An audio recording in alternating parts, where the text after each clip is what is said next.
Magandang araw mga maka-full court, welcome back ulit sa aking channel. Pag-uusapan natin ngayon yung naging tapatan ng number 1 seed na Oklahoma City Thunder at ang number 10 seed na Los Angeles Lakers. At pag-uusapan na rin natin dito yung sinayan ng Lakers na isang player na nagpahirap at tumalo sa Denver Nuggets.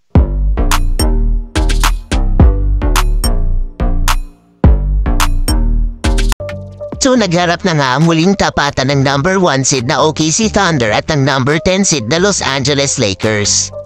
At nakuha nga ng Lakers ang easy win sa game na ito kung saan umabot pa nga sa mahigit 20 puntos ang kanilang lamang. Huling nagpakita ng solid balance scoring ang starting 5 ng Lakers bukod kay Rui Hachimura. And for the third time this season ay tinalo nila ang OKC.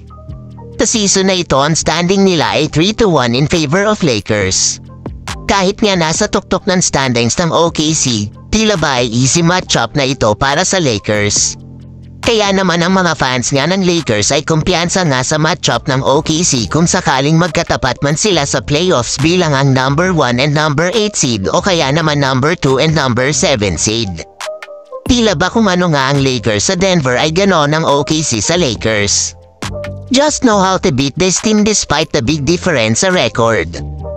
At mas kumpiyansa lang nga ang Lakers sa isang playoff atmosphere games dahil karamihan nga sa mga players ng OKC ay wala pang playoff experience.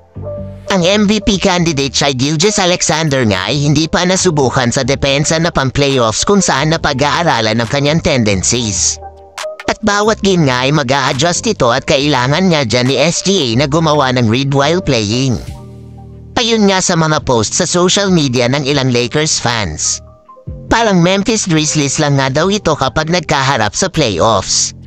Mga teams na magaling at talented ngunit mga regular season lang nga daw ito at tagilid pa nga daw ito sa playoffs dahil sa kakulangan nga ng experience.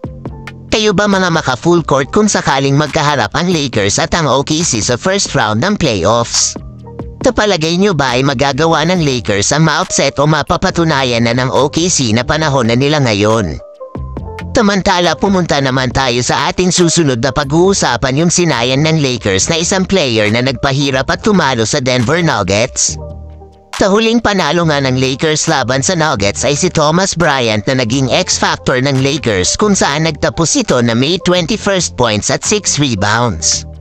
Kabilang din si Thomas Bryant sa huling panalo ng Lakers laban sa Kings noong January 23 pa kung saan nagtapos naman ito na may 29 points at 14 rebounds.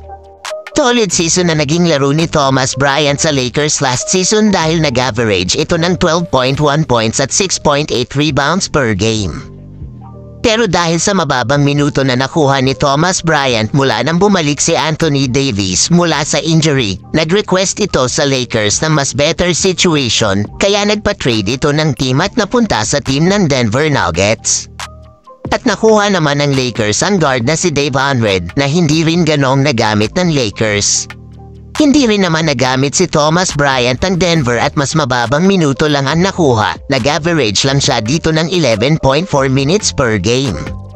Mas malala pa buong playoffs lang na nasa bench si Thomas Bryant. Good thing lang dahil nakatikim na rin siya ng kampyonato. Matalino ang Denver, kinuha nila si Thomas Bryant dahil nakita nila na baka maging balaki dito sa kanilang possible matchup sa Lakers sa playoffs. Na siyang tagumpay dahil madali lang nilang tinalo ang Lakers noong West Finals. Samantalang ang player na X-factor sa huling panalo ng Lakers laban sa kanila ay nakaupo lang sa kanilang bench.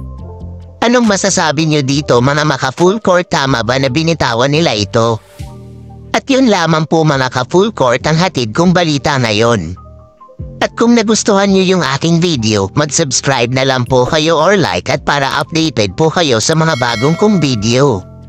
If nagustuhan nyo yung video, kung may time po kayo mag-iwan na lang po ng comment sa video na ito.